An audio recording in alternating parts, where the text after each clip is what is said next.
السلام علیکم. څنګه ندیم خان؟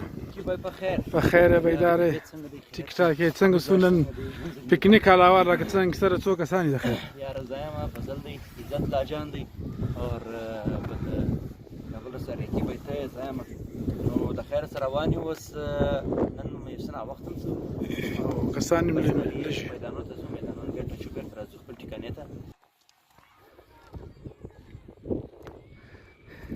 ریکی بای خیریت دی سر الحمدلله څنګه کیسه څلور کسان یې او څلور کسان د خیر نه وخت سو دي تاسو بچم زر بزان سفر بشو کوی کوم میدان په ټچ کړه د خیر و ان شاء الله میدان خو ټچو بیرته به خپل ټیکانې ته راځو ان شاء الله کښینو صحیح دی ریکی بای بس ملګرو را سره ګورئ مخته ان شاء الله ولازم چې پر موقع ورسېدو ځای ته ورسېدو بیا به ان شاء الله دلته مجلس کوو په لاره به کوچنی ولاګ هم جوړوو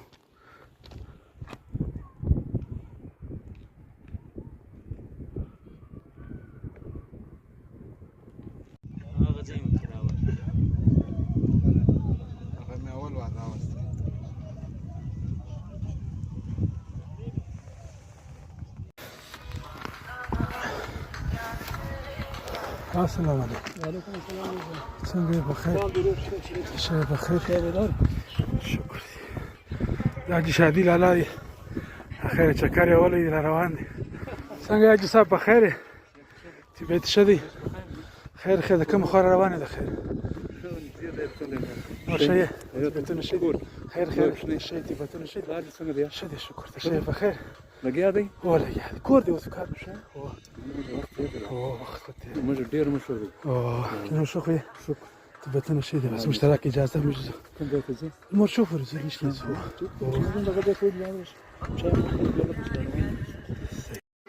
السلام علیکم. دا ټکانه ده چې موږ دوه درې واره جمعه راتلو ول همدا ځای کتی چې دا ځای خالي دی که یا دا به نور سوی و همدا ورې بیخي د یو میاشت دوه بعد دا ځای فارغه دی یاران راغلي دي ښه خوند به وکړي انشاء دا ښه ځای دی.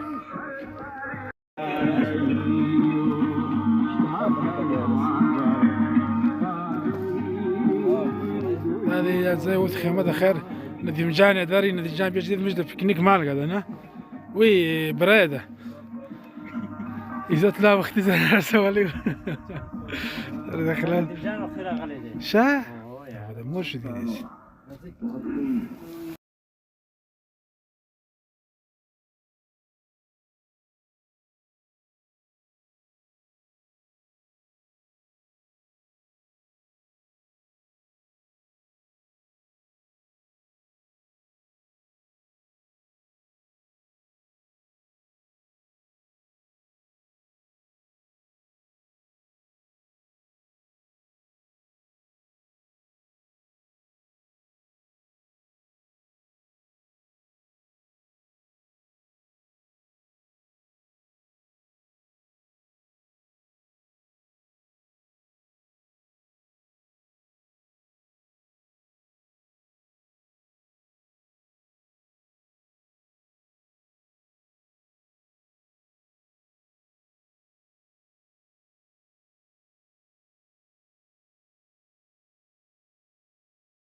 او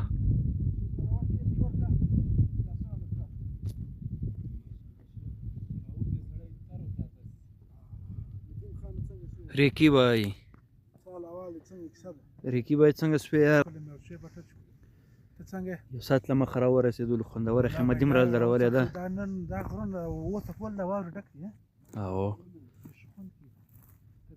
ولا خیر دی بیداره نن خو کسان لږ یو تېر وار خو 11 کسان هلی دی خوند وکړي نن 4 کسان یو سیبلا کمی مسیجی یار سفلا ته تو منظور سفلا ته څه ویل غواړي ریکی به سیبلا نازوانه نمبر نه لګی دی کنه ما راکښوي او و سیبلا نمبر نه لګی دی خیر بل جمعه ان شاء الله دا خو سکین لاست پکنیک دی او د روزې سم مخکې بل نو ان شاء الله روزې سم مخکې لاست پکنیک دی شه جلا پکنیک به سره جوړ شو خو کسار پروګرام مو کده ما پښین غو ان شاء الله شو او بیا به خوندور پروګرام پرې لکو پروژه کې روزه کې را خلای د خوند کې کنه یا من د اختر پات ان شاء الله انو روژه کې یو خوندور پکنیک چې وکړي روژه ماته بندوبست به وکړو یو جمعه ان شاء الله نو شي ولا خیر بیدار انا در دې چې منځونه وکړو بیا به نوټیفیکیشن یا به تیاری وکړو او خوشم بالکل